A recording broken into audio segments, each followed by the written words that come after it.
Bonjour, j'aimerais vous partager la découverte d'un livre qui est magnifique. Regardez déjà la couverture. Elle tient une plume. Ils sont tous main dans la main et solidaires, les gardiens de l'eau. L'eau est le premier des remèdes, m'a expliqué Nokomis.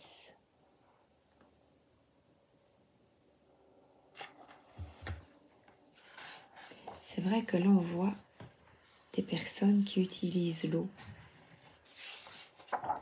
Alors regardez ce dessin comme il est superbe. Nous venons de l'eau. Elle nous a nourris au sein de nos mers comme elle nous nourrit ici, sur la terre-mère. L'eau est sacrée, m'a-t-elle dit. Nous luttons et nos chants, avec nos chants et nos tambours, nous sommes toujours là. Le rythme de la rivière coule dans mes veines. Il coule dans les veines de mon peuple. Mon peuple raconte qu'un serpent noir va détruire notre terre. Souiller l'eau, empoisonner les plantes et les bêtes, tout dévaster sur son passage. Le voici. Quand mon peuple a parlé du serpent noir pour la première fois, il a prédit qu'il ne viendrait pas avant de très nombreuses années. C'est beau, hein? Maintenant, le serpent noir est là, son venin ravage la terre, il se répand à travers l'eau qu'on ne peut plus boire.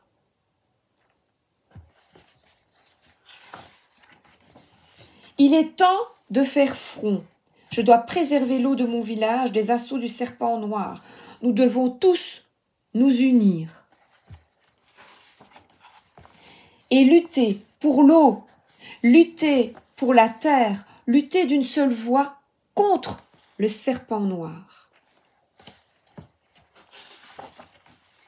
Nous luttons avec nos chants et nos tambours. Nous sommes toujours là. Ce ne sera pas facile. Regardez que c'est magnifique. Nous nous battons pour ceux qui n'ont pas les armes pour lutter, ceux qui volent, ceux qui rampent.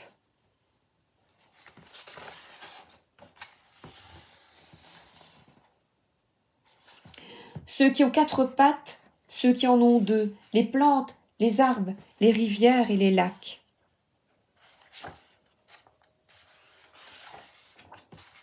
La terre, je crois que c'est ça, oui, la terre, nous sommes tous liés.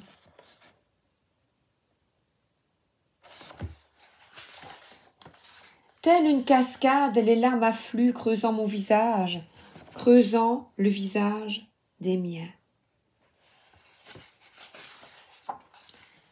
L'eau possède une âme, m'a dit Nokomis. L'eau est vivante. L'eau se souvient des ancêtres qui nous ont précédés, a-t-elle affirmé. Nous luttons avec nos chants et nos tambours et nous sommes toujours là. Nous sommes les gardiens de la terre. Nos âmes ne sont pas brisées. Nous sommes les porte-paroles de la terre. Nous luttons. Que le serpent noir se prépare au combat de sa vie. Elle parle l'auteur Carole Lindstrom et Michaela Gaude, G-O-A-D-E. Dans la culture Ojibwe, les femmes sont les gardiennes de l'eau et les hommes les protecteurs du feu. C'est peut-être pour cela que j'ai ressenti le devoir de parler au nom de l'eau dans cette histoire. Les êtres humains maltraitent la terre-mère depuis des millénaires et les peuples indigènes se posent depuis longtemps en porte-parole de la planète. Ils donnent voix à notre hôtesse silencieuse. Une prophétie Anis-Inaab évoque 2 routes. L'une d'elles est une voie naturelle. Elle mène à la paix universelle et à l'unité.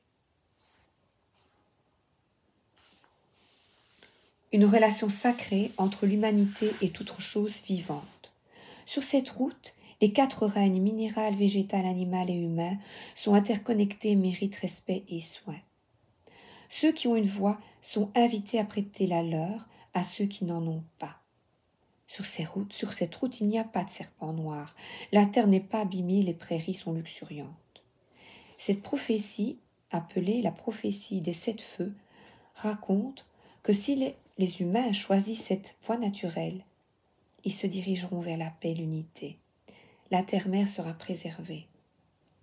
L'autre route est décrite comme une autoroute au revêtement dur, où tout est toujours plus rapide, où l'on atteint des vitesses vertigineuses. Sur cette route, les humains vénèrent le progrès technologique et n'ont que faire de la terre-mère. Quand elle présente les serpents, en fait, ce sont les oléoducs qui quadrillent nos terres. Ils apportent la destruction et la désolation. Cette route endommage la terre. La prophétie, malheureusement, est en train de se réaliser sous nos yeux.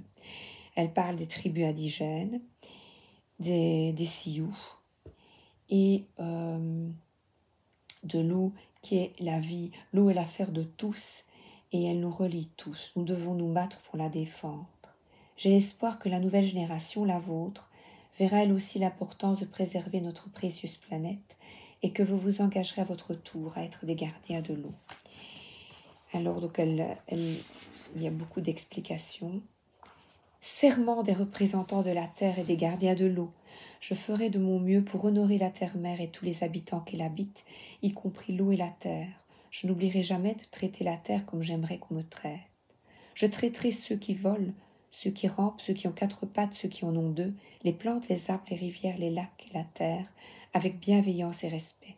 Je m'engage à faire de cette planète un monde meilleur en étant un représentant de la terre et un gardien de l'eau.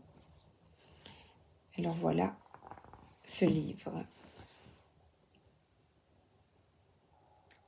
que je vous présente